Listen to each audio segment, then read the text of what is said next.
15 বছর পর ফের প্রধানমন্ত্রীর ভাষণের পর দূরদর্শনে মুখ্যমন্ত্রী শুভেন্দু অধিকারী রাজ্যবাসীর উদ্দেশ্যে বার্তা দিলেন।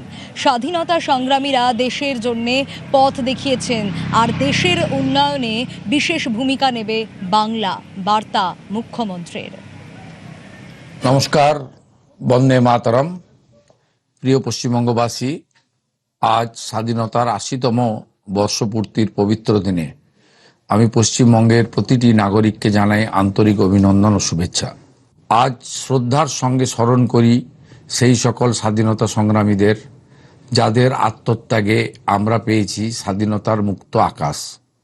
নেতাজি সুভাষচন্দ্র বসু, ডক্টর শ্যামাপ্রসাদ মুখোপাধ্যায়, ক্ষুদিরাম বসু, মাতঙ্গিনী হাজরা, প্রীতিলতা ওয়াদ্দেদার, বিনয় বাদল দীনেশ সহ পশ্চিমবঙ্গের অসংখ্য বীর সন্তানকে জানাই সশ্রদ্ধ প্রণাম। তাদের আত্মত্যাগ আমাদের শিখিয়েছে স্বাধীনতা শুধু রাজনৈতিক জয় নয়, বরং দেশকে আরও এগিয়ে নিয়ে যাওয়ার এক পবিত্র অঙ্গীকার। সেই অঙ্গীকারকে সামনে রেখেই মাননীয় প্রধানমন্ত্রী শ্রী নরেন্দ্র মোদীজি বিকশিত ভারত 2047-এর স্বপ্ন দেখেছেন, আর সেই স্বপ্নকে বাস্তবে রূপ দিতে পশ্চিমবঙ্গ হবে অন্যতম প্রধান চালিকা শক্তি। সেই লক্ষ্যেই যুব সমাজের জন্য নতুন সুযোগ তৈরি করা, আমাদের মা বোনেদের আরও স্বনির্ভর করে তোলা, শিক্ষা, স্বাস্থ্য, কৃষি, শিল্প থেকে সমাজের প্রতিটি স্তরে উন্নয়ন পৌঁছে দিতে আমাদের সরকার বদ্ধপরিকর। যে দেশের স্বাধীনতা ও জয়যাত্রার লক্ষ্যে আজ আমরা শপথ নিচ্ছি, তার সবচেয়ে গর্বের প্রতীক আমাদের তিরঙ্গা।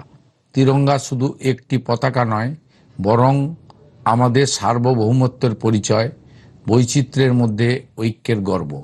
তাই তিরঙ্গার সঙ্গে সঙ্গে আমাদের জাতীয় সঙ্গীত ও জাতীয় গানের মর্যাদা অক্ষুণ্ণ রাখা আমাদের প্রত্যেকের কর্তব্য। এই স্বাধীনতা দিবসে আসুন হর ঘর তিরঙ্গার মাধ্যমে প্রতিটি ঘরে উড়ুক আমাদের গর্বের তিরঙ্গা।